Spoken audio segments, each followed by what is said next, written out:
តបតាមការអញ្ជើញរបស់ឯកឧត្តម John Howard នាយករដ្ឋមន្ត្រីអូស្ត្រាលីកាលពីថ្ងៃទី9 ខែតុលាឆ្នាំ2006សម្ដេចហ៊ុនសែននាយករដ្ឋមន្ត្រីនៃរដ្ឋាភិបាលកម្ពុជានៅលោកជំទាវបានដឹកនាំគណៈប្រតិភូជាន់ខ្ពស់រដ្ឋាភិបាលកម្ពុជាអញ្ជើញបំពេញទស្សនកិច្ចជាផ្លូវការរយៈពេល1សប្តាហ៍នៅប្រទេសអូស្ត្រាលីពីថ្ងៃទី9ដល់ថ្ងៃទី14ខែតុលាឆ្នាំ2006នៅទីក្រុងស៊ីដនីវត្តមាននៃការអញ្ជើញដល់របស់សម្ដេចនាយករដ្ឋមន្ត្រីនិងលោកជំទាវត្រូវបានការធ្វើកិច្ចកិច្ចស្វាគមន៍យ៉ាងស្និទ្ធរយៈពីសំណាក់អិសរាជជនជាន់ខ្ពស់អូស្ត្រាលីព្រមទាំងឯកអគ្គរដ្ឋទូតកម្ពុជាប្រចាំអូស្ត្រាលីវត្តមានដំណើរបំពេញទស្សនកិច្ចជាផ្លូវការរបស់សម្ដេចនាយករដ្ឋមន្ត្រីនិងលោកជំទាវមកកាន់ប្រទេសអូស្ត្រាលីក្នុងឱកាសនេះត្រូវបានប្រមុខថ្នាក់ដឹកនាំរដ្ឋាភិបាលអូស្ត្រាលី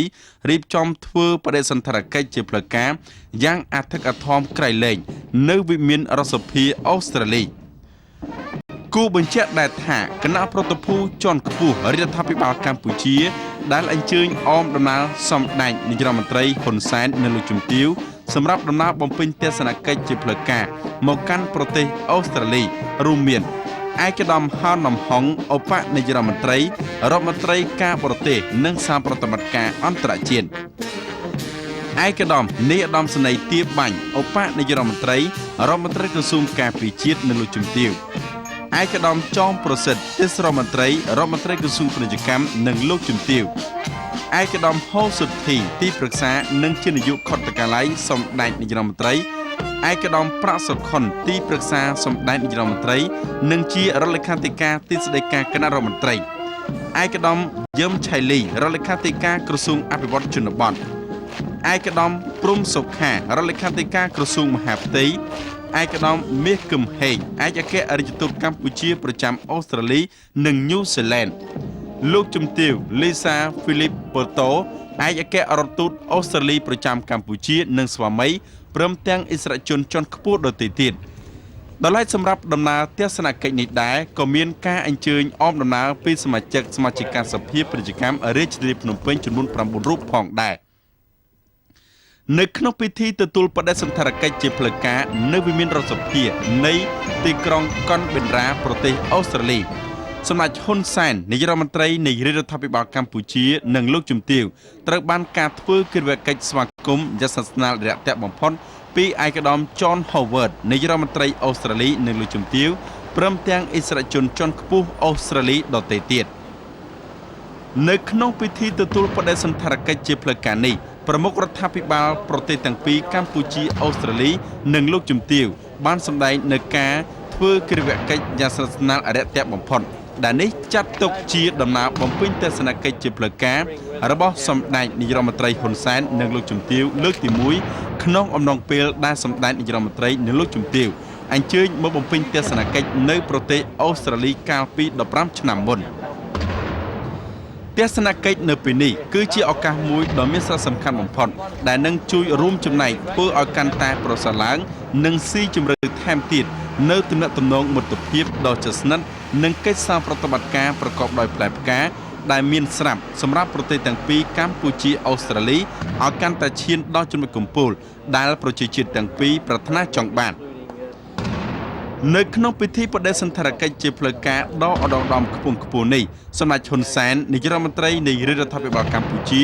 អញ្ជើញត្រួតពុលគ្រប់កងឯកភាពរបស់កងទ័ពអូស្ត្រាលីរួមជាមួយនឹងការស្វាគមន៍ថ្នាក់កម្រិតខ្ពស់បំផុតនៃការបាញ់កាំភ្លើងត្បាល់19ណាត់6ដើមផងដែរ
បន្ទាប់ពីពិធីចោទលេខាលើកក្រាំងមាសសម្រាប់ការកោតសម្គាល់ពីដំណើរបំពេញទស្សនកិច្ចជាផ្លូវការរបស់សម្ដេចនាយរដ្ឋមន្ត្រីហ៊ុនសែននៅលើជំទាវមកកាន់ប្រទេសអូស្ត្រាលីនៅក្នុងឱកាសដ៏ថ្លៃថ្លានេះរួចមកសម្ដេចហ៊ុនសែននាយរដ្ឋមន្ត្រីនៃរដ្ឋាភិបាលកម្ពុជាបានអញ្ជើញជួបពិភាក្សាទ្វេភាគីជាមួយឯកឧត្តម John Howard នាយរដ្ឋមន្ត្រីអូស្ត្រាលីនៅវិមានរដ្ឋសភានៅក្នុងជំនួបពិភាក្សាទ្វេភាគីនេះប្រមុខរដ្ឋាភិបាលនៃប្រទេសទាំងពីរកម្ពុជាអូស្ត្រាលីបានវិតម្លៃខ្ពស់ចំពោះទំនាក់ទំនងការទូតនៃប្រទេសទាំងពីរដែលកំពុងមានការរីកចម្រើនយ៉ាងឆាប់រហ័សពីមួយថ្ងៃទៅមួយថ្ងៃសម្ដេចនាយរដ្ឋមន្ត្រីហ៊ុនសែនមានប្រសាសន៍ទៅកាន់សមាភិកីអូស្ត្រាលីឯកឧត្តមនាយរដ្ឋមន្ត្រី John Howard ដោយបានគូបញ្ជាក់ថានេះគឺជាឱកាសដ៏ល្អដែលភាគីទាំងពីរនឹងពង្រីកឲ្យកាន់តែជិតស្និទ្ធនិងរីកចម្រើនថែមទៀតលើទំនាក់ទំនងនិងកិច្ចសហប្រតិបត្តិការលើវិស័យការទូតក៏ដូចជាកិច្ចសហប្រតិបត្តិការលើវិស័យដទៃទៀតនៅក្នុងជំនួបពិភាក្សាដ៏មានសារៈសំខាន់នេះដែរប្រមុខរដ្ឋាភិបាលនៃប្រទេសទាំងពីរបានពិភាក្សាគ្នាយ៉ាងស៊ីជម្រៅទៅលើការសាកល្បងកម្មវិធីអាវុធនុយក្លេអ៊ែររបស់ប្រទេសកូរ៉េខាងជើងដែលក្នុងនោះភាគីទាំងពីរបានឯកភាពគ្នាថាវាគឺជាការគម្រិតកំហែងយ៉ាងធ្ងន់ធ្ងរចំពោះតំបន់និងពិភពលោកភាគីទាំងពីរបានស្នើសុំឲ្យអង្គការសហប្រជាជាតិនិងសហគមន៍អន្តរជាតិមានវិធានការជាបន្ទាន់និងប្រតិកម្មផ្ដន់ទោសចំពោះការសាកល្បងអាវុធនុយក្លេអ៊ែររបស់ប្រទេសកូរ៉េខាងជើងឯកឧត្តមនាយករដ្ឋមន្ត្រី John Howard បានប្រកាសថាអូស្ត្រាលីនឹងផ្ដល់ជំនួយដែលមានទឹកប្រាក់$30 លានអូស្ត្រាលីសម្រាប់ជួយរៀបចំពង្រឹងសមត្ថភាពក្នុងប្រព័ន្ធយុទ្ធធម៌ព្រហ្មទណ្ឌនិងទឹកប្រាក់$45 លានអូស្ត្រាលីសម្រាប់ការអភិវឌ្ឍក្នុងវិស័យកសិកម្មជនបទរបស់ប្រទេសកម្ពុជាទន្ទឹមនឹងនេះអូស្ត្រាលីនឹងខិតខំគ្រប់បែបយ៉ាងក្នុងការជួយដល់ដំណើរការអភិវឌ្ឍប្រទេសកម្ពុជាឡើងវិញជាមួយគ្នានេះទាក់ទិនទៅនឹងសំណើរបស់កម្ពុជាក្នុងការសុំឲ្យប្រទេសអូស្ត្រាលីគ្រប់គ្រងបេក្ខភាពរបស់កម្ពុជាចូលជាសមាជិករបស់អង្គការអាប៉ិកឯកឧត្តម John Howard មានប្រសាសន៍ថាអូស្ត្រាលីនឹងពិនិត្យលទ្ធភាពក្នុងការជួយដល់កម្ពុជាប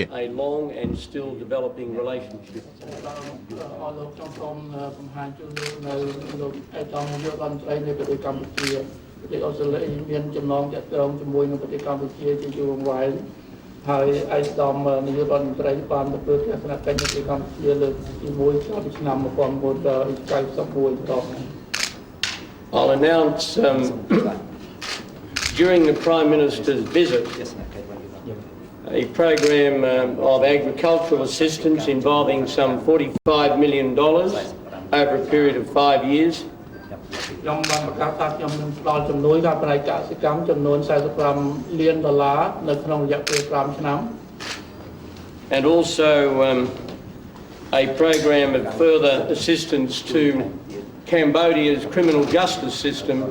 involving some $30 million. ហើយជំនួយ$30 លានទៀតសម្រាប់ជំនួយដល់ជំនួយខាងផ្នែកកម្ចាត់អំពើឧក្រិដ្ឋនៅក្នុងប្រទេសកម្ពុជា And I particularly acclaim the ratification of the BHP Billiton Exploration Agreement. ហើយខ្ញុំក៏សូមសរសើរដល់ការព្រមព្រៀងចុះហត្ថលេខាការចុះព្រមព្រៀងចុះហត្ថលេខានៅក្នុងការក្រុមហ៊ុន BHP នៅប្រទេសកម្ពុជា which will represent a huge commitment in exploration and potential development in the mineral resources of Cambodia. នេះគឺជាកិច្ចសន្យាធ្វើការស្រាវជ្រាវខាងផ្នែកមួយដ៏ធំនៅក្នុងប្រទេសកម្ពុជា Although Australia's trade with Cambodia is still small by comparison with other countries, it did rise by some 81% in 2005. ទោះបីជាប្រទេសជំនួយដល់ប្រទេសកម្ពុជាជាប្រទេសតូចមែនក៏ប៉ុន្តែជំនួយនឹងទាំងអស់នេះគឺថាធ្វើឲ្យបង្កើនផលិតផល 81% នៅក្នុងឆ្នាំ2005 And just two other things. Australia welcomes the progress towards the bringing to trial of those responsible for many of the atrocities committed during the Khmer Rouge period. ហើយរឿងពីរទៀតដែលខ្ញុំចង់ជំរាបអស់លោកគឺថាទី1ប្រទេសអូស្ត្រាលីបានធ្វើការគ្រប់គ្រងក្នុងការធ្វើឲ្យមានការកាត់ទោស ពួកខ្មែរក្រហមដែលធ្វើនៅការប្រឡាយប្រជានៅប្រទេសកម្ពុជា And on a regional and world note, the Prime Minister and I discussed the implications of North Korea's nuclear test. ហើយក្រោមរឿងបញ្ហានៅក្នុងតំបន់នេះឯកឧបនាយករដ្ឋមន្ត្រីហើយនឹងខ្ញុំបានធ្វើការពិភាក្សាគ្នាអំពីរឿងដែលប្រទេសកូរ៉េកំពុងតែធ្វើការពិសោធន៍បរិមាណ And we are united in condemnation. ហើយយើងរួមគ្នានឹងធ្វើការផ្ដន្ទាទោសកោតទោស And both Australia and Cambodia look to strong and united action by the United Nations. ហើយប្រទេសអូស្ត្រាលីហើយនិងប្រទេសកម្ពុជានឹងរួមគ្នាធ្វើយ៉ាងម៉េចឲ្យអង្គការសហប្រជាជាតិមានសកម្មភាពយ៉ាងណាមួយប្រចាំឆាំងប្រទេសកូរ៉េ Prime Minister. យកដល់ទៅ អរគុណហើយដល់យកដល់ត្រីជនវិទ្យាដែលបានមានប្រសាសន៍ទាក់ទងទៅនឹងអ្វីដែលបានពិភាក្សានៅថ្ងៃនេះ I'm very grateful to Prime Minister John Howard, who has been mentioning about what we have been discussing before this. នេះជាទស្សនកិច្ចលើកទី2របស់ខ្ញុំបន្ទាប់ពីទស្សនកិច្ចកាលពី15ឆ្នាំមុនគឺនៅឆ្នាំ1991 This is my second visit to Australia after the first visit in 1991. It means that 15 years ago. តាំងពីពេលនោះរហូតមកដល់ពេលនេះអាចចាត់ទុកថាទំនាក់ទំនងកម្ពុជានិងអូស្ត្រាលីមានការវិវត្តចម្រើនជឿនលឿនយ៉ាងខ្លាំង Since then, our relation Cambodia and Australia has been developing very well. យើងមិនគ្រាន់តែមានទំនាក់ទំនងជាទ្វេភាគីប៉ុណ្ណោះទេហើយមិនគ្រាន់តែមានទំនាក់ទំនងរវាងរដ្ឋនិងរដ្ឋទេក៏ប៉ុន្តែក្រុមហ៊ុនឯកជនជាច្រើនរបស់អូស្ត្រាលីបានទៅកាន់កម្ពុជា We have a relation just not with government to government, but we also have welcomed many Australian companies doing business in Cambodia. ក្រៅពីនោះគឺយើងមានការសហប្រតិបត្តិការពហុភាគីនៅក្នុងក្របខ័ណ្ឌអាស៊ានបូកអូស្ត្រាលីនិងអាស៊ីបូព៌ាបងអាវុធនុយក្លេអ៊ែររបស់កូរ៉េខាងជើងដែលយើងផ្ដន្ទាទោសហើយនឹងទាមអំពាវនាវទៅអង្គការសហប្រជាជាតិដើម្បីឲ្យមានសកម្មភាពបន្តក្នុងការទប់ស្កាត់នៅសកម្មភាពបែបនេះ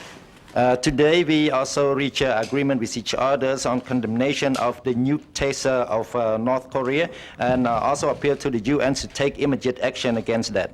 ជំនួយទាំងឡាយដែលអូស្ត្រាលីបានផ្ដល់កម្ពុជាជូនកម្ពុជាអាដាម John Howard បានលើកឡើងអំបញ្ញមិញហើយដែលយើងខ្ញុំសូមអរគុណចំពោះអាដាមនាយករដ្ឋមន្ត្រីនិងប្រជាជនអូស្ត្រាលីដែលបានផ្ដល់ជំនួយបែបនេះដល់យើង So far as the assistance from Australia to Cambodia is concerned, it has already been mentioned by Excellency Prime Minister John Howard, and we would like to take this opportunity to express our deep thanks for all this assistance to Cambodia. ខ្ញុំសូមបញ្ចប់ត្រឹមប៉ុណ្ណេះដើម្បីទុកឱកាសសម្រាប់ការសួររបស់លោកអ្នក I think it's better to give some time for you to pose some questions. Questions, right, two from each side. Have you heard reports of a second nuclear test, and if not today, how concerned are you that there may be one again soon? Well, I would be very concerned. I have heard the reports. They are still too fragmentary and incomplete to claim that there has been a second test, but all of our authorities, including Geoscience Australia, are monitoring the situation. It would only further increase our concern and the concern of the world and re-emphasise the critical importance of the United Nations acting with one voice. This is a very difficult situation. The options for the world are few. We have to be realistic about that. The best response of the world is to act in unison. And even an outlaw rogue state such as North Korea ultimately will take some notice of the rest of the world, including countries like China, to whom North Korea has been so close over the years, if they speak with one voice. But that is really absolutely essential. This is a huge test for collective international action. We hear a lot of talk about what is the right way to handle difficult issues. I mean, this is a huge test of the international system. The international system can't deal with such a blatant denial of not only the interests of North Korea herself, but a blatant denial of and repudiation of the obligations North Korea once had under the Nuclear Non-Proliferation Treaty, a clear repudiation of the united wishes not only of the region but of the rest of the world, then it casts real doubt on the capacity of the international system to deal with serious issues. What would your suggestion be, though, Mr Howard, in terms of sanctions? What can the world take away from a government that has very little without harming a people who have essentially nothing? That is a dilemma. I obviously would not want to see sanctions impinge upon the provision of what could be called humanitarian aid. I am very conscious of the poverty of the ordinary people, particularly the children of North Korea. But if there is a sufficiently comprehensive and watertight response, over time there are other things which, if denied, can make a regime even as insensitive and in such a state of international defiance as North Korea take notice. What's the best we can hope for, Prime Minister? Is it just to bring North Korea... We have a question from perhaps one of our Cambodian guests. I'm happy to answer yours, but I think we should offer them one. If not, go ahead. Well, what's the best we can hope for? Is it just to bring North Korea back to the table, or would you be hoping realistically for an abandonment of their program? Well, I don't think at this stage it helps very much to sort of speculate about what is the best we can hope for. I think the most useful thing I can do is to work closely with our partners in the region, which we are doing, to make our position crystal clear, to encourage other countries to speak as we are doing with one voice, and to get a strong Chapter 7 resolution out of the United Nations. Now, work is going on to do that, and let's get to that step, or let's achieve that step, and then see where we are placed. I don't think it really helps to engage in a whole lot of navel gazing about what, or crystal ball gazing rather, about what may or may not happen. Can I ask Prime Minister Hun Sen to articulate Cambodia's... Certainly. Can I ask Prime Minister Hun Sen to articulate Cambodia's concerns about the implications of the nuclear tests for regional stability and security? ប៉ុន្តែថាបច្ចុប្បន្ននេះគឺពិភពលោកមានការព្រួយបារម្ភដូចគ្នាមិនថាប្រទេសជិតកូរ៉េឬប្រទេសឆ្ងាយពីកូរ៉េនោះទេ True, it's a concern of all the countries, whether the country is next to North Korea or far away from North Korea. បញ្ហាបរិមាណនោះមិនមែនជាបញ្ហាដាច់ដោយឡែករបស់ប្រទេសជិតខាងទេក៏ប៉ុន្តែវាជាបញ្ហារួមដែលយើងចាំបាច់ត្រូវមានជំហររួមគ្នាមួយនៅក្នុងការទប់ស្កាត់ការរីករាលដាលនៃអាវុធបរៃលោកបែបនេះ Nuclear test is a concern of all the countries. Therefore, we need to have one voice to counter this threat. ប៉ុន្តែដោយឯកឧត្តមចនហាវើតបានលើកឡើងថាវិធានការណាមួយដែលត្រូវប្រកាន់យកសម្រាប់កូរ៉េខាងជើងគឺតាក់ទិនធ្វើយ៉ាងណាកុំឲ្យប៉ះពាល់ទៅដល់ជីវភាពរបស់ប្រជាជនព្រោះនៅក្នុងប្រទេសមួយមានរដ្ឋាភិបាលដែលធ្វើអំពើអាក្រក់និងមានប្រជាជនដែលប្រព្រឹត្តអំពើល្អ It's true any action against that nuke test would not have impact on the people like mentioned by Excellency Prime Minister John Howard because in the countries we have the bad government but we don't want any proliferation of the nuclear test that affects the people. តាមទស្សនៈរបស់ខ្ញុំទោះបីថាមានវិធានការបែបណាក៏ដោយការចរចា6ភាគីគួរតែត្រូវបានជាជំហានចាប់ផ្ដើមបន្តជំរុញតាមផ្លូវនេះ I think with any measure to be taken, we should also at the same time promote the six-party talk. Thank you. One more question. Prime Minister of Cambodia, Mr. Prime Minister, could you describe to us how the proceedings of bringing people responsible in the Khmer Rouge to trial are going, and has your formal membership of the Khmer Rouge affected proceedings in any way? ខ្ញុំគិតថាបញ្ហានេះគឺគ្មានអ្វីដែលជាឧបសគ្គសម្រាប់ការរៀបរៀងដំណើរការនៃដំណើរការកាត់ទោសខ្មែរក្រហមទេ I think there is no obstacles to the process of the Khmer Rouge trial. អ្វីៗគឺបានបញ្ចប់អស់ទៅហើយទាំងផ្លូវច្បាប់ទាំងថវិកានិងការចូលទៅកាន់ការងាររបស់បណ្ដាចៅក្រមនិងរដ្ឋអាជ្ញា I think the process has been complete. We have the law, we have the financial assistance, we have the personnel who start their work already, including the judge and the prosecutors. បញ្ហាវាស្ថិតនៅត្រង់ថាតើតុលាការគេចាប់ផ្ដើមចោទប្រកាន់នៅពេលណាព្រះអាជ្ញាចោទប្រកាន់នៅពេលណាហើយនឹងកាត់ទោសនៅពេលណាគឺជារឿងរបស់តុលាការទាំងស្រុងហើយ The question is that when will the prosecutors start the charge, when will the judge hold the hearing? It's also the affairs of the court of law now. Thank you. Thank you. Thank you. សម្រាប់ដំណើរបំពេញទស្សនកិច្ចដែលមានអត្ថន័យដ៏ឧត្តមជាប្រវត្តិសាស្ត្រនេះប្រមុខរដ្ឋាភិបាលនៃប្រទេសទាំងពីរកម្ពុជាអូស្ត្រាលីបានចុះហត្ថលេខាលើកិច្ចព្រមព្រៀងអនុស្សរណៈនិងលិខិតបដូរសារសំខាន់ៗចំនួន3ក្នុងនោះកិច្ចព្រមព្រៀងស្តីពីការបញ្ជូនទណ្ឌិតរវាងរដ្ឋាភិបាលកម្ពុជានិងរដ្ឋាភិបាលអូស្ត្រាលីដែលចុះហត្ថលេខារវាងឯកឧត្តមព្រំសុខារដ្ឋលេខាធិការក្រសួងមហាផ្ទៃជាមួយឯកឧត្តម Christopher Martin Ellison រដ្ឋមន្ត្រីក្រសួងយុទ្ធភ័ពនិងកយអូស្ត្រាលីកិច្ចព្រមព្រៀងនេះរដ្ឋាភិបាលនៃប្រទេសទាំងពីរបានចាត់ទុកថាបើមានទណ្ឌិតឬជនជាប់ចោទនីមួយៗត្រូវបានតុលាការកាត់ទោសឲ្យជាប់ពន្ធនាគារនៅក្នុងប្រទេសណាមួយត្រូវតែបញ្ជូនមកជាប់ពន្ធនាគារនៅក្នុងប្រទេសផ្ទាល់ខ្លួន ព្រឹទ្ធសមាជិក Christopher Ellison រដ្ឋមន្ត្រីយុទ្ធភ័ពនិងកយសូមអញ្ជើញចូលមកកន្លែងចុះហត្ថលេខាទៅលើកិច្ចព្រមព្រៀងរវាងអូស្ត្រាលីនិងកម្ពុជាទាក់ទងនឹងបញ្ហាផ្ទៃជនដែលបានទទួលការកាត់ទោស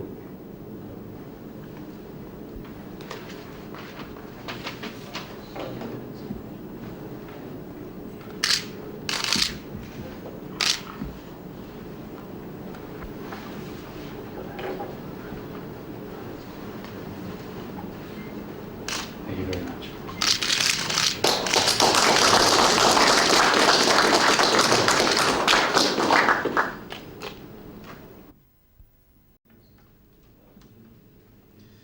អនុស្សរណៈស្តីពីសហប្រតិបត្តិការក្នុងការការពារវិនិយោគរវាងអូស្ត្រាលីនិងកម្ពុជាត្រូវបានចុះហត្ថលេខារវាងឯកឧត្តមចောင်းប្រសិទ្ធទេសរដ្ឋមន្ត្រីក្រសួងពាណិជ្ជកម្មជាមួយឯកឧត្តមវ៉ារិនត្រីរដ្ឋមន្ត្រីក្រសួងពាណិជ្ជកម្មអូស្ត្រាលីអនុស្សរណៈនេះប្រមុខរដ្ឋាភិបាលនៃប្រទេសទាំងពីរមានកាតព្វកិច្ចរៀងៗខ្លួនក្នុងការការពារផលប្រយោជន៍អ្នកវិនិយោគនៃប្រទេសទាំងពីរដែលវិនិយោគនៅក្នុងប្រទេសរៀងៗខ្លួន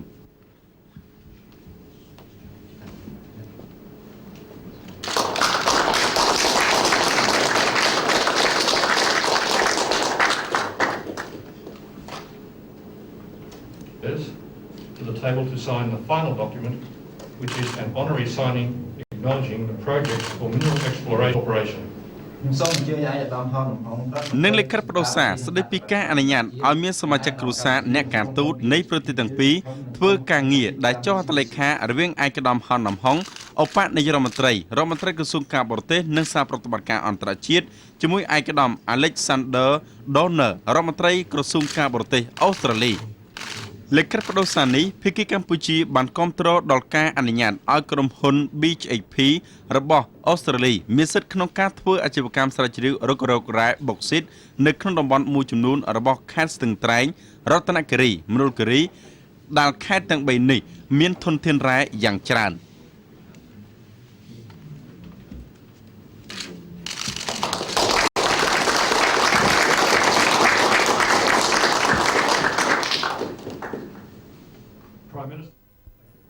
ឯកឧត្តមនាយករដ្ឋមន្ត្រីឯកឧត្តមឧបនាយករដ្ឋមន្ត្រីរដ្ឋមន្ត្រីឯកឧត្តមទូតនៃក្រសួងឲ្យលោកស្រីពីចុះហត្ថលេខាទៅបានចប់សូមអរគុណ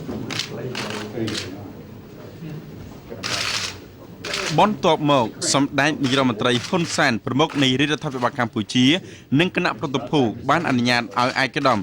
Kevin Ron រដ្ឋមន្ត្រីស្រមោលទទួលបន្ទុកកិច្ចការបរទេសពាណិជ្ជកម្មនិងសន្តិសុខអន្តរជាតិនិងជាតំណាងគណៈបកប្រឆាំងរបស់ប្រទេសអូស្ត្រាលីចូលជួបសម្ដែងការគូសំនិងពិភាក្សាការងារនៅវិមានរដ្ឋសភានៃទីក្រុងកនបេរ៉ាប្រទេសអូស្ត្រាលី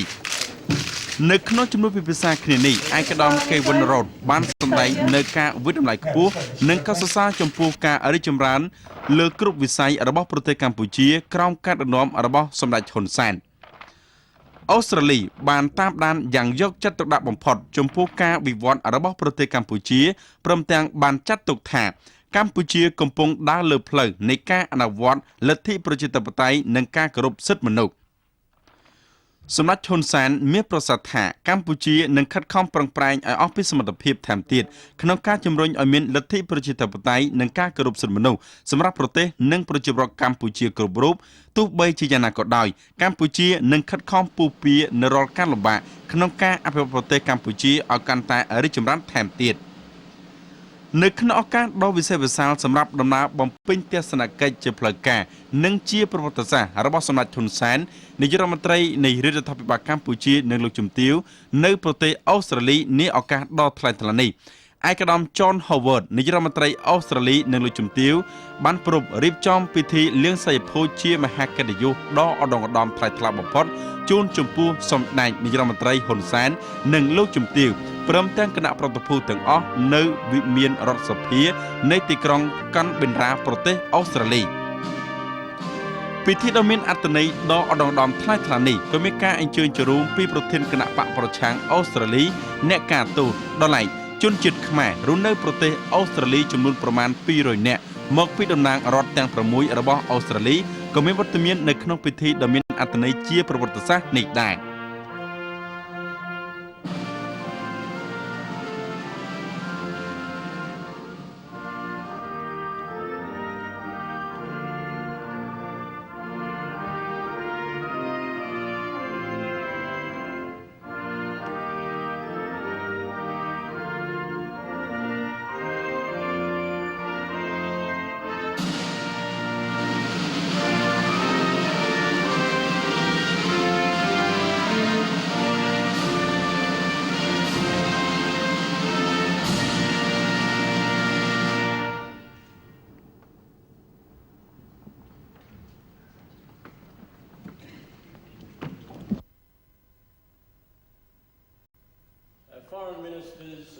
ថ្លែងសន្ទរកថាទៅកាន់អង្គពិធីដ៏មានអត្ថន័យដ៏ឧត្តមឧត្តមនេះឯកឧត្តម John Howard នាយករដ្ឋមន្ត្រីអូស្ត្រាលីមានប្រសាសន៍ថា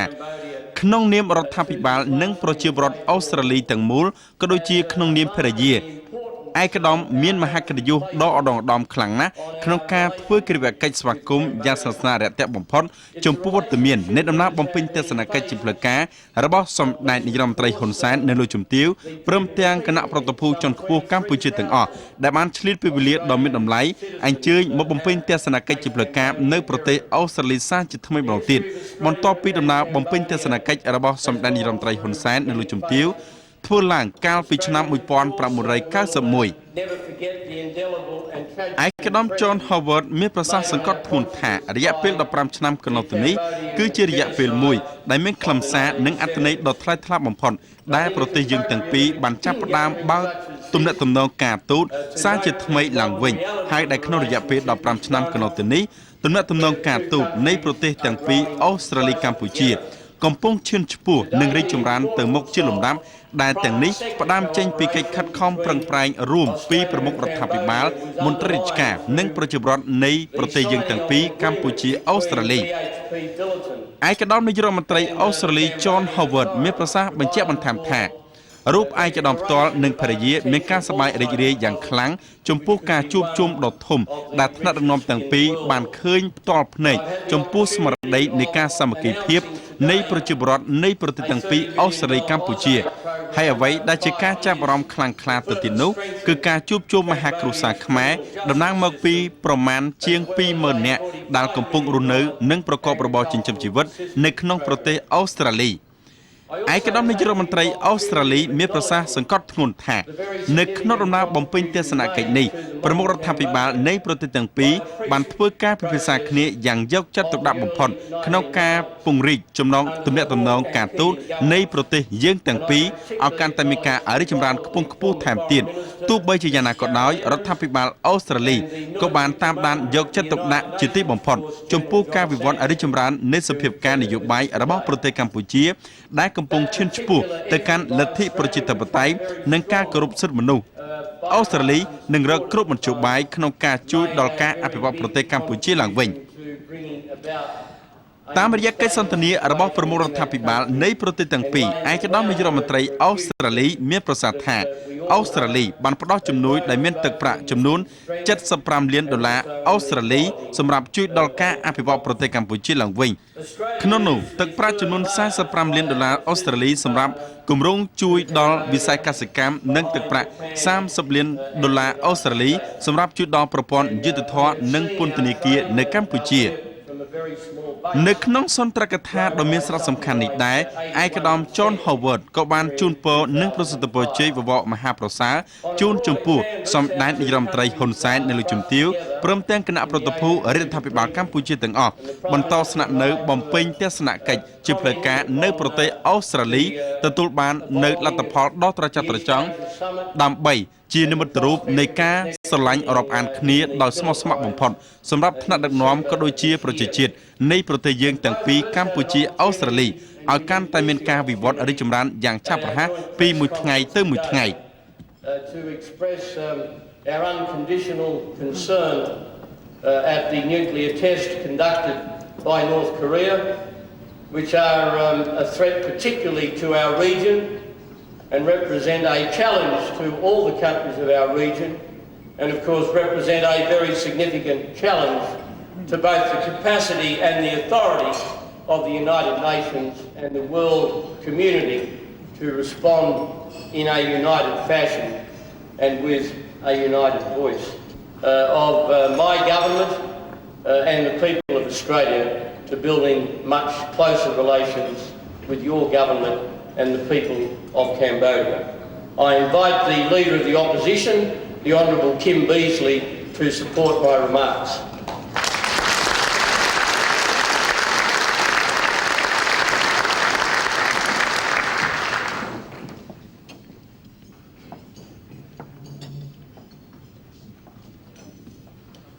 Dolai នៅក្នុងសន្ទរកថារបស់ឯកឧត្តម Kim Beazley ប្រធានគណៈបកប្រឆាំងរបស់ប្រទេសអូស្ត្រាលីដែលបានឡើងថ្លែងនៅក្នុងពិធីលៀងសីភូជាមហាក្រិយនេះបានឲ្យដឹងថាក្នុងនាមជាគណៈបកប្រឆាំងនៅអូស្ត្រាលីរូបលោកសូមសម្ដែងនៅការស្វាគមន៍យ៉ាងកក់ក្ដៅបំផុតចំពោះវត្តមានដ៏ឧត្តមបំផុតរបស់សម្ដេចនាយរដ្ឋមន្ត្រីហ៊ុនសែនប្រមុខនៃរដ្ឋាភិបាលកម្ពុជានៅលើជំទាវព្រមទាំងគណៈប្រតិភូជាន់ខ្ពស់រដ្ឋាភិបាលកម្ពុជាទាំងអស់ដែលបានចំណាយពេលវេលាដ៏មានតម្លៃអញ្ជើញមកបំពេញទស្សនកិច្ចជាផ្លូវការនៅប្រទេសអូស្ត្រាលីឯកឧត្តមប្រធានគណៈបកប្រឆាំងអូស្ត្រាលីមានប្រសាសន៍បញ្ជាក់បន្ថែមថារូបឯកឧត្តមក៏ដូចជាប្រជាពលរដ្ឋអូស្ត្រាលីបានចាត់ទុកថាកម្ពុជាស្ថិតនៅក្នុងបេះដូងរបស់ពួកគេម្នាក់ៗដោយសារតែប្រជាពលរដ្ឋកម្ពុជាមានភាពស្លូតបូតគួរឲ្យអាណិតស្រឡាញ់ជាជាតិមួយដែលកាន់ព្រះពុទ្ធសាសនាពិសេសទៅទៀតនោះគឺដោយសារតែកម្ពុជាមានប្រាសាទអង្គរវត្តដែលជាមរតកមិនអាចកាត់ថ្លៃបានរបស់មនុស្សជាតិទាំងអស់ដែលរស់នៅលើភពផែនដីនៃយើងនៅក្នុងសន្ទរកថាដ៏មានសារៈសំខាន់នេះដែរឯកឧត្តមប្រធានគណៈបកប្រឆាំងអូស្ត្រាលីបានធ្វើការកោតសរសើរដោយស្មោះស្ម័គ្រចំពោះសកម្មភាពដឹកនាំរបស់សម្ដេចនាយរដ្ឋមន្ត្រីហ៊ុនសែនដែលបានខិតខំកសាងប្រទេសពីបាតដៃទទេនិងជាជំហានទទួលបាននូវការរីកចម្រើនយ៉ាងឆាប់រហ័សលោកប្រធានគណៈបកប្រឆាំងមានជំនឿជឿជាក់ថាសម្ដេចហ៊ុនសែនមានកិច្ចការជាច្រើនទៀតដែលត្រូវធ្វើដើម្បីលុបបំបាត់ភាពក្រីក្រការកសាងលទ្ធិប្រជាធិបតេយ្យការគោរពសិទ្ធិមនុស្សពិសេសដំណើរការកាត់ទោសមេដឹកនាំខ្មែរក្រហមដើម្បីផ្ដល់យុត្តិធម៌ជូនជនរងគ្រោះដែលសាធារណមតិជាតិអន្តរជាតិកំពុងទន្ទឹងរង់ចាំឯកឧត្តម Kim Beazley ក៏បានធ្វើការកត់សម្គាល់ថាសម្ដេចហ៊ុនសែនមិនគ្រាន់តែជាអ្នកដឹកនាំដ៏ឆ្នើមក្នុងការដោះស្រាយនៅវិបត្តិផ្ទៃក្នុងប៉ុណ្ណោះទេប៉ុន្តែសម្ដេចហ៊ុនសែនបានរួមចំណែកជ្រឹកទុកក្នុងប្រវត្តិសាស្ត្ររបស់ខ្លួននោះគឺការដោះស្រាយបញ្ហាព្រំដែនជាមួយប្រទេសជិតខាងក្នុងនោះជាមួយប្រទេសវៀតណាមដែលបានបញ្ចប់ដោយប្រមុខរដ្ឋាភិបាលនៃប្រទេសទាំងពីរកម្ពុជាវៀតណាមអញ្ជើញចូលរួមសម្ពោធការបោះបង្គោលព្រំដែនកាលពីថ្ងៃទី27ខែកញ្ញាឆ្នាំ2006កន្លងទៅនេះ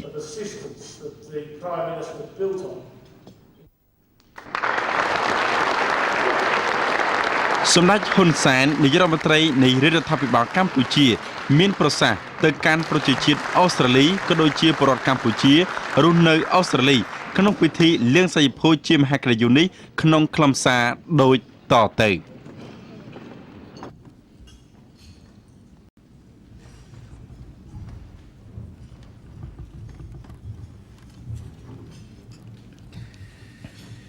Excellencies John Howard, Prime Ministers of Australia and Madam, Excellencies, Madam, ladies and gentlemen, my respects to the Buddhist venerable monks and dear compatriots that are taking part in this gathering. On behalf of the Royal Government of Cambodia, សូមសម្ដែងអំណរគុណយ៉ាងស្មោះស្ម័គ្រចំពោះឯកឧត្តមនាយករដ្ឋមន្ត្រី John Howard និងរដ្ឋាភិបាលអូស្ត្រាលីហើយបានរៀបចំពិធីមានសីលធម៌ដ៏ឆ្ងាញ់លាថ្ងៃនេះខ្ញុំមានសេចក្តីរីករាយយ៉ាងខ្លាំងក្នុងការមកបំពេញទស្សនកិច្ចជាថ្មីម្ដងទៀតនៅអូស្ត្រាលី to Australia. ខ្ញុំជឿជាក់ថា I believe that this visit is timely, significant, and will greatly contribute to the betterment and deepening of the existing very close និងកិច្ចសហប្រតិបត្តិការប្រកបដោយផ្លែកាត់ដែលមានស្រាប់រវាងប្រទេសយើងទាំងពីរការបង្កើតទំនាក់ទំនងការទូតជាផ្លូវការរវាងប្រទេសកម្ពុជានិងអូស្ត្រាលីតាំងពីឆ្នាំ 1952 បានចាប់ផ្ដើមនៅដំណាក់កាលប្រវត្តិសាស្ត្រមិត្តភាពមួយដែលប្រជាជនយើងទាំងពីរបានរីករាយខែបំផន់អស់រយៈកាល 54 ឆ្នាំ over the past 54 ខ្ញុំមាន years. ការពេញចិត្តបំផុតសូមធ្វើការកត់សម្គាល់ with great satisfaction that friendship and របស់យើង cooperation in ត្រូវបាន recent ជំរុញ years និងពង្រឹងថែមទៀតយ៉ាងខ្លាំងក្នុងបណ្ដាឆ្នាំថ្មីៗនេះរដ្ឋាភិបាលអូស្ត្រាលីបានរួមចំណែកតាំងពីដំណាក់កាលដំបូងក្នុងដំណើរការសន្តិភាពដើម្បីរកដំណោះស្រាយបញ្ហាចំនួនកម្ពុជានៅចុងទសវត្សរ៍ 1980 កិច្ចចរចាសន្តិភាពចាប់ពីពេលនោះមកនៅទីបំផុតក៏បានឈានដល់ការចុះហត្ថលេខាលើកិច្ចព្រមព្រៀងសន្តិភាពទីក្រុងប៉ារីសឆ្នាំ 1991 ក្រោយពីមានកិច្ចព្រមព្រៀងទីសន្តិភាពទីក្រុងប៉ារីសហើយអូស្ត្រាលីបន្តដើរតួនាទីយ៉ាងសំខាន់ក្នុងសម័យអាញាធរបណ្ដោះអាសន្នអង្គការសហប្រជាជាតិអ៊ុនតាក់ជាពិសេសខាងវិស័យយោធាបន្តមកអូស្ត្រាលីបានផ្ដល់ជំនួយដ៏មានតម្លៃនិងជួយត្រួតត្រងវិស័យជាច្រើនក្នុងបុព្វហេតុស្ដារនិងអភិវឌ្ឍសេដ្ឋកិច្ចសង្គមរបស់កម្ពុជាអូស្ត្រាលីបានផ្ដល់ជំនួយជាទ្វេភាគីនៅក្នុងក្របខ័ណ្ឌពហុភាគីនៅក្នុងវិស័យនានាជាច្រើនគិតបញ្ចូលតាំងពីការបង្កើតផលិតភាពនិងចំណូលរបស់ប្រជាជនក្រីក្រនៅជនបទរហូតដល់ការពង្រឹងការអនុវត្តច្បាប់និងការដោះមានជាដើមឯកឧត្តមនាយករដ្ឋមន្ត្រីនិងលោកជំទាវឯកឧត្តមលោកជំទាវអស់លោកស្រីព្រះធេរានុត្រៈគ្រប់ព្រះអង្គជាទីស្គាល់ក្នុងរយៈពេលប្រមាណឆ្នាំកន្លងទៅនេះកម្ពុជាសម្រេចបានសមិទ្ធផលយ៉ាងប្រសើរទាំងផ្នែកនយោបាយនិងសេដ្ឋកិច្ចក្រោយពីការបោះឆ្នោតដែលរៀបចំឡើងដោយអង្គការសហប្រជាជាតិនៅឆ្នាំ 1993 កម្ពុជាបានធ្វើការបោះឆ្នោតជាទូទៅដោយខ្លួនឯងប្រកបដោយលក្ខណៈប្រជាធិបតេយ្យសេរីនិងយុត្តិធម៌នៅឆ្នាំ 1998 និងឆ្នាំ 2003 ហើយបានរៀបចំរដ្ឋាភិបាលចម្រុះដែលមានការចូលរួមពីគណៈបកនយោបាយធំៗពីរដែលមានសម្លេងភាគច្រើននៅក្នុងរដ្ឋសភាទន្ទឹមនេះយើងក៏បានសម្រេចនៅសន្តិភាពទូទាំងប្រទេសនៅចុងឆ្នាំ 1998 ហើយមានការឯកភាពជាតិនិងមានស្ថិរភាពនយោបាយផងដែរលទ្ធិប្រជាធិបតេយ្យបាននិងកំពុងតែចាក់ឫសគល់កាន់តែជ្រៅក្នុងសង្គមជាតិកម្ពុជាក្រោយពីការបោះឆ្នោតឃុំសង្កាត់នៅក្នុងឆ្នាំ 2002 ដើម្បីធ្វើវិមជ្ឈការនិងវិសហមជ្ឈការសិទ្ធិអំណាចទៅឲ្យក្រុមប្រឹក្សាឃុំសង្កាត់តែត្រូវបង្កើតឡើងសម្រាប់គ្រប់គ្រងដំណើរការរដ្ឋបាលនិងការងារសេដ្ឋកិច្ចសង្គមនៅតាមមូលដ្ឋានលើពីនេះទៀតអង្គការក្រៅរដ្ឋាភិបាលក្នុងស្រុកនិងសង្គមស៊ីវិលជាច្រើនត្រូវបានបង្កើតផងដែរដើម្បីផ្ដល់លទ្ធភាពឲ្យប្រជាជនចូលរួមចំណែកកាន់តែខ្លាំងក្លាក្នុងសកម្មភាពសេដ្ឋកិច្ចនិងនយោបាយដើម្បីជំរុញល្បឿននិងប្រសិទ្ធភាពនៃកិច្ចសហប្រតិបត្តិការអភិវឌ្ឍសេដ្ឋកិច្ចសង្គមរាជរដ្ឋាភិបាលកម្ពុជាបច្ចុប្បន្នបានដាក់ចេញនៅយុទ្ធសាស្ត្រចតុកោណដែលមានអភិបាល កិច្ចល្អជាស្នូលដោយផ្ដោតលើកំណែទម្រង់វិស័យសំខាន់4 1ការប្រយុទ្ធប្រឆាំងអំពើពុករលួយ 2ប្រព័ន្ធច្បាប់និងយុត្តិធម៌ 3រដ្ឋបាលសាធារណៈនិង4កងកម្លាំងប្រដាប់អាវុធដើម្បីឈានទៅរកការរីកលូតលាស់សេដ្ឋកិច្ចប្រកបដោយនិរន្តរភាពនិង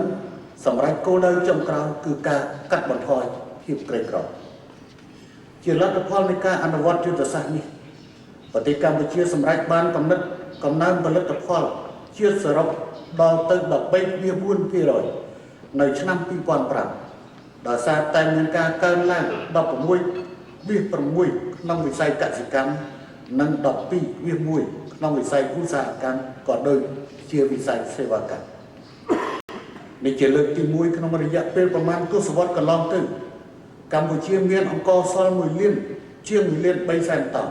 សម្រាប់ការនាំចេញក្នុងឆ្នាំ 2005 ហើយតាមរយៈនៃការអង្កេតសេដ្ឋកិច្ចសង្គមបានបង្ហាញថាភាពក្រីក្រនៅកម្ពុជាបានថយចុះពីប្រមាណ 47% នៅឆ្នាំ 1993 មកនៅត្រឹម 35% នៅឆ្នាំ 2004 ជាមួយនឹងជោគជ័យផ្នែកសេដ្ឋកិច្ចថ្មីនេះខ្ញុំមានជំនឿជឿជាក់ច្បាស់ថា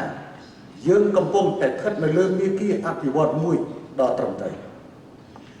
ជំនួយដ៏ធំធេងរបស់អូស្ត្រាលីបានរួមចំណែកយ៉ាងសំខាន់ក្នុងការធ្វើឲ្យសម្រេចនូវសមិទ្ធផលគួរឲ្យកត់សម្គាល់ក្នុងការអភិវឌ្ឍប្រទេសនិងកែលម្អជីវភាពរស់នៅរបស់ប្រជាជនកម្ពុជាក្នុងដំណាក់កាលដែលប្រទេសកម្ពុជាកំពុងដំណើរការកែតម្រង់ការបន្តផ្ដល់ជំនួយរបស់អូស្ត្រាលីលើគ្រប់វិស័យនិងជួយប្រទេសកម្ពុជាបានមួយផ្នែកធំដើម្បីជំនះនូវរាល់បញ្ហាប្រឈមទាំងឡាយក្នុងការធ្វើកំណែតម្រង់ដែលមានសារៈសំខាន់បំផុតចំពោះយុទ្ធសាស្ត្រនយោបាយរបស់យើងដោយឡែកប្រទេសយើងទាំងពីរក៏បានកសាងកិច្ចសហប្រតិបត្តិការល្អលើវិស័យយោធាផងដែរក្នុងនោះរដ្ឋាភិបាលអូស្ត្រាលីបានផ្ដល់ជំនួយលើវិស័យអភិវឌ្ឍធនធានមនុស្សនិងកសាងសមត្ថភាពប្រឆាំងភេរវកម្មនិងសន្តិសុខដែនសមុទ្រលើវិស័យកំណែតម្រង់កងទ័ពអូស្ត្រាលីបានជួយកម្ពុជាក្នុងកម្មវិធីរំសាយកងទ័ពនិងការរៀបចំសិភៅសរវិស័យការពារជាតិការរួមចំណែកមួយទៀតរបស់អូស្ត្រាលីចំពោះកម្ពុជាដែលយើងមិនអាចមើលរំលងបានគឺសហប្រតិបត្តិការដ៏សកម្មជាមួយក្រសួងមហាផ្ទៃកម្ពុជាជំនួយធំបំផុតរបស់អូស្ត្រាលីក្នុងវិស័យនេះផ្ដោតទិសដៅលើការពង្រឹងប្រព័ន្ធយុត្តិធម៌ព្រហ្មទណ្ឌកសាងសមត្ថភាពផ្នែកអន្តោប្រវេសន៍ដោយរួមទាំងសហប្រតិបត្តិការប្រកបដោយប្រសិទ្ធភាពក្នុងការប្រយុទ្ធប្រឆាំងនឹងអន្តោប្រវេសន៍ខុសច្បាប់ការជួញដូរមនុស្សនិងអក្រិតកម្មឆ្លងដែនជំនួយរបស់អូស្ត្រាលីក្នុងការកសាងច្បាប់ស្តីពីការប្រយុទ្ធប្រឆាំងអំពើភេរវកម្មបានរួមចំណែកយ៉ាងសំខាន់ដល់សមត្ថភាពកម្ពុជាក្នុងការទប់ស្កាត់និងវាយបកទៅលើអំពើភេរវកម្មដែលជាបញ្ហាប្រឈមចំពោះតំបន់និងពិភពលោកទាំងមូលនាពេលបច្ចុប្បន្នទន្ទឹមនឹងនេះយើងខ្ញុំសូមវាយតម្លៃខ្ពស់ចំពោះសកម្មភាពរបស់សហគ្រាសអូស្ត្រាលីដែលបានដើរតួនាទីយ៉ាងសំខាន់ផងដែរក្នុងការអភិវឌ្ឍសេដ្ឋកិច្ចកម្ពុជាហើយថែមទាំងបាននាំមកនៅបច្ចេកវិទ្យានៃសតវត្សទី21ដើម្បីផ្ទេរដល់ប្រជាជនកម្ពុជាឆ្លងតាមរយៈទស្សនកិច្ចនេះជាមួយនឹងការចរចាប្រកបដោយផ្លែផ្កានាពេលព្រឹកមិញនេះនិងការចុះហត្ថលេខាលើកិច្ចព្រមព្រៀងរករ៉ានិងអនុសាសនៈស្តីពីសហប្រតិបត្តិការវិនិយោគបានផ្ដល់នូវកាលានុវត្តភាពថ្មីថែមទៀតដើម្បីជំរុញការវិនិយោគនិងទំនាក់ទំនងសហប្រតិបត្តិការរវាងប្រទេសនិងប្រជាជនយើងទាំងពីរខ្ញុំសូមជម្រាបយកឱកាសនេះសម្ដែងនូវអំណរគុណដ៏ជ្រាលជ្រៅចំពោះរដ្ឋាភិបាលនិងប្រជាជនអូស្ត្រាលីដែលបានផ្ដល់ដល់ការជួយឧបត្ថម្ភដល់កម្ពុជាជាប្រចាំក្នុងពេលកន្លងមកក៏ដូចជាពេលបច្ចុប្បន្នខ្ញុំសង្ឃឹមថានៅពេលអនាគតអូស្ត្រាលីនឹងបន្តជួយដល់កម្ពុជាក្នុងកិច្ចខិតខំប្រឹងប្រែងអភិវឌ្ឍឲ្យទាន់គេនៅក្នុងតំបន់ឯកឧត្តមនាយករដ្ឋមន្ត្រីឯកឧត្តមលោកជំទាវអស់លោកស្រីមុននឹងបន្តអនុញ្ញាតឲ្យខ្ញុំបានធ្វើអត្ថាធិប្បាយក្នុងនាម រាជរដ្ឋាភិបាលក្នុងនាមប្រជាជនកម្ពុជាខ្ញុំសូមថ្លែងអំណរគុណចំពោះឯកឧត្តមនាយករដ្ឋមន្ត្រីចំពោះរដ្ឋាភិបាលនិងប្រជាជនអូស្ត្រាលីដែលបានជួយយកអាសាដល់ពលរដ្ឋកម្ពុជាដែលគេចចេញពីរបបបល្ល័ង្កពុយសាសន៍និងគេចចេញពីសង្គ្រាមនៅក្នុងប្រទេសរបស់ខ្លួនហើយបានមករស់នៅក្នុងប្រទេសអូស្ត្រាលីហើយតែថ្ងៃនេះឯកឧត្តមនាយករដ្ឋមន្ត្រីនិងលោកជំទាវបានផ្ដល់ឱកាសនិមន្តព្រះសង្ឃនិងបានអញ្ជើញជនរួមជាតិរបស់យើងខ្ញុំមកចូលរួមនៅទីនេះចាត់ទុកថាជាកាយវិការដើម្បីឆ្លើយតបជាមួយនឹងទុក្ខសោកដោះស្រាយនៅទុក្ខសោករបស់ពួកគេដែលស្វែងរកនៅការរស់រានមានជីវិតនៅក្នុងដំណាក់កាលនៃរបបបល្ល័ង្កពុយសាសន៍និងនាសម័យសង្គ្រាមឥឡូវជាង 23,000 នាក់កំពុងតែបានទទួលនៅការងារនិងការបណ្ដុះបណ្ដាលហើយមានមួយចំនួនបានវិលត្រឡប់ទៅស្រុកដើម្បីជួយរួមចំណែកក្នុងការអភិវឌ្ឍប្រទេសជាតិខ្ញុំក៏សូមអរគុណចំពោះរដ្ឋាភិបាលអូស្ត្រាលីដែលបានផ្ដល់ឱកាសឲ្យប្រជាជនកម្ពុជាជនជាតិអូស្ត្រាលីដែលមានកំណើតដើមកំណើតកម្ពុជាបានរក្សានៅវប្បធម៌ប្រពៃណីរបស់ខ្លួនតាមរយៈការផ្ដល់ការអនុញ្ញាតឲ្យសាងសង់នៅវត្តអារាមព្រះពុទ្ធសាសនាដែលមានជាឧទាហរណ៍នៅក្នុងទីនេះខ្ញុំសូមយកឱកាសនេះដើម្បីសម្ដែងជាថ្មីម្ដងទៀតនៅការអរគុណចំពោះរដ្ឋាភិបាលអូស្ត្រាលីតាមរយៈនៃការប្រកាសផ្ដល់ជំនួយនៅពេលព្រឹកមិញនេះនិងអំបញ្ញមិញដែលអាដាម John Howard បានផ្ដល់សម្រាប់កម្ពុជាក្នុងវិស័យកសិកម្មវិស័យយុទ្ធធម៌ព្រំប្រទានក៏ដូចជាសម្រាប់ឆ្នាំខាងមុខ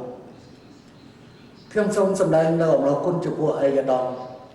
ប្រធានគណៈបកប្រឆាំងដែលបានរំលឹកអំពីប្រវត្តិអតីតកាលនោះគឺពិតជាប្រវត្តិពិតខ្ញុំសូមយកឱកាសនេះដើម្បីថ្លែងជូនចំពោះជនជាតិអូស្ត្រាលីទាំងឡាយថានៅក្នុងរយៈពេលដែលកម្ពុជាទទួលរងនូវភាពអយុត្តិធម៌ដែលមានការហ៊ុមព័ទ្ធខាងនយោបាយក្នុងពេលនោះ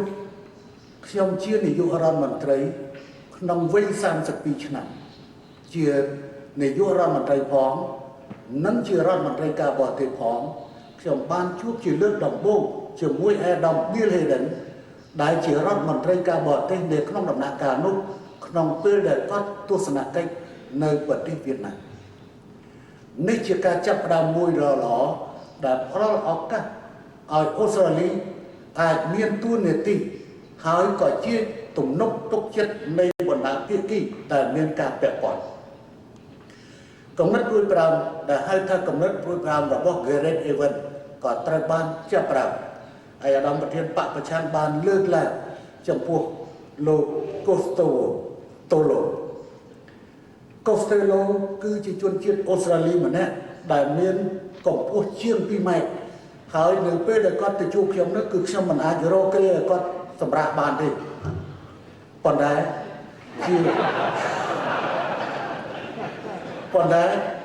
ទោះបីមានការពិបាកយ៉ាងនេះក៏ដោយក្នុងស្មារតីរួមគ្នាដើម្បីរកដំណោះស្រាយសម្រាប់បញ្ហាកម្ពុជាអាដាម Costello ក៏បានធ្វើដំណើរទៅកាន់ខេត្តស្វាយរៀងហើយជួបខ្ញុំនៅទីនោះហើយរួមគ្នាដើម្បីដោះស្រាយបញ្ហាទីចុងបំផុតយើងអាចដោះស្រាយបានបញ្ហាឥឡូវនេះកម្ពុជាមិនគ្រាន់តែទទួលនៅប្រតិបត្តិការពីខាងក្រៅចូលទៅជួយដូចជាយើងខ្ញុំបានទទួលនៅប្រតិបត្តិការរបស់សហប្រជាជាតិទេក៏ប៉ុន្តែកម្ពុជាបានត្រៀមបានបញ្ជូនកងទ័ពរបស់ខ្លួនចេញទៅប្រទេសស៊ូដង់នៅទ្វីបអាហ្វ្រិកហើយព្រឹកមិញនេះក្នុងពេលពិភាក្សាជាមួយអាដាម John Howard កម្ពុជាក៏បានត្រៀមបំរុងបញ្ជូន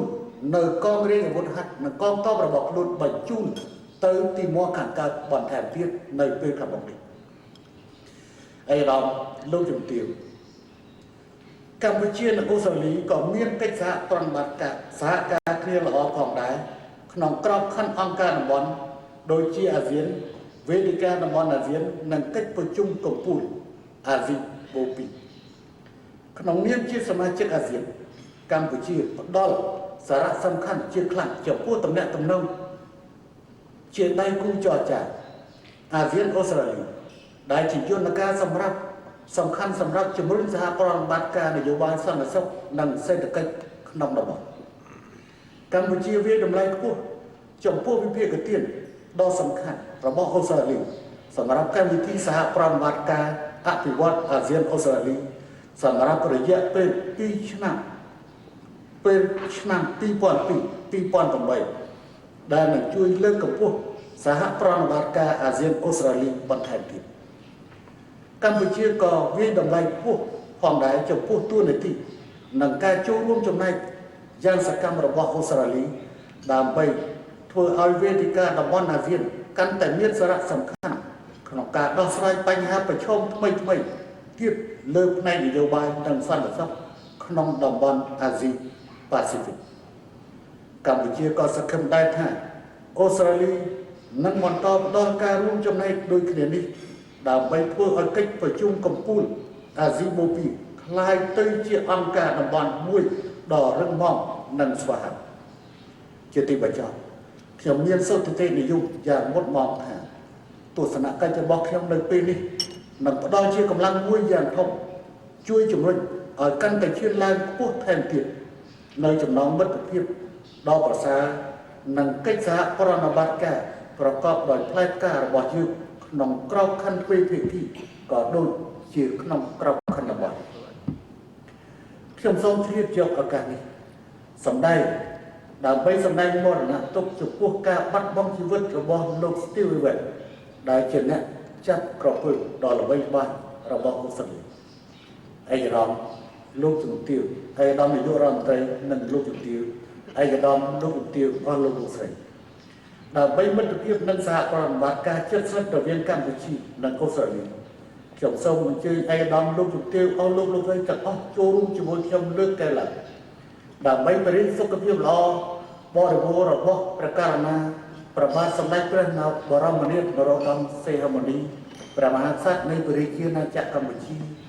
ដើម្បីបរិយាសុខភាពល្អបរិបូរណ៍និងប្រជញ្ញមានយុគយឺនយូររបស់ព្រះមហាក្សត្រយានីអូស្ត្រាលីព្រមទាំងវិវលភាពរបស់ប្រជាជនអូស្ត្រាលីដើម្បីសុខភាពល្អបរិបូរណ៍របស់ឯកឧត្តមនាយករដ្ឋមន្ត្រីអូស្ត្រាលី John Howard និងលោកជំទាវ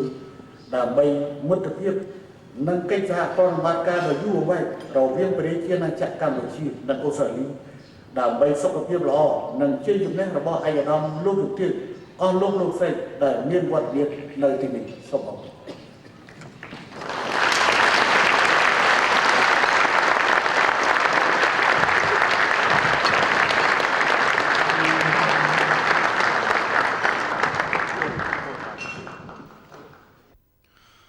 បន្ទាប់មកសម្ដេចហ៊ុនសែននាយករដ្ឋមន្ត្រីនៃរដ្ឋាភិបាលកម្ពុជានៅលើជំទាវអញ្ជើញឈ្មោះទៅកាន់វិមានរំលឹកប្រវត្តិសាស្ត្រសង្គ្រាមអូស្ត្រាលីដ៏ធំជាងគេបំផុតនៅទីក្រុងកាន់បេនរ៉ាវត្តមាននៃការអញ្ជើញរបស់សម្ដេចហ៊ុនសែននៅលើជំទាវត្រូវបានការធ្វើកិច្ចកិច្ចពីសំណាក់លោកឧត្តមសេនីយ៍ Aaron Clonis Ross ប្រធានក្រុមប្រឹក្សានៃវិមានរំលឹកប្រវត្តិសាស្ត្រសង្គ្រាមអូស្ត្រាលីនិងភរិយាលោកឧត្តមសេនីយ៍ Steve Gower នាយកនៃវិមានរំលឹកប្រវត្តិសាស្ត្រសង្គ្រាមនិងភរិយានៅក្នុងពិធីដ៏មានអត្ថន័យជាប្រវត្តិសាស្ត្រនេះសម្ដេចហ៊ុនសែននៅលើជំទាវអញ្ជើញនាំយកកម្រងផ្កាដែលមានចរិតនៅអក្សរដែលមានអត្ថន័យដ៏ឧត្តមឧត្តមថារដ្ឋាភិបាលកម្ពុជាសូមចូលរួមសម្ដែងនៅការគោរពយ៉ាងជ្រាលជ្រៅបំផុតចំពោះអ្នកដែលបានពលិកម្មគ្រប់បែបយ៉ាងក្នុងបុព្វហេតុសន្តិភាពរបស់អូស្ត្រាលីក៏ដូចជាសម្រាប់ពិភពលោកទាំងមូលដាក់កម្រងផ្កាគ្រប់វិញ្ញាណក្ខន្ធនៅលើថ្នូររបស់យោធាអូស្ត្រាលីមិនស្គាល់ឈ្មោះដែលបានធ្វើពលិកម្មក្នុងបុព្វហេតុការពារប្រទេសអូស្ត្រាលីសម្ដេចនាយករដ្ឋមន្ត្រីហ៊ុនសែននៅលើជំទាវព្រមទាំងគណៈប្រតិភូទាំងអស់បានលំអោនកាយវិចារចិត្តដោយទឹកចិត្តរន្ធត់ក្រៀមក្រំយ៉ាងជ្រាលជ្រៅបំផុតចំពោះការធ្វើពលិកម្មសាច់ស្រស់ឈាមស្រស់របស់វីរៈយុទ្ធជនអូស្ត្រាលីក្នុងបុព្វហេតុការពារប្រទេសអូស្ត្រាលីក៏ដូចជាបុព្វហេតុសន្តិភាពរបស់ពិភពលោកទាំងមូល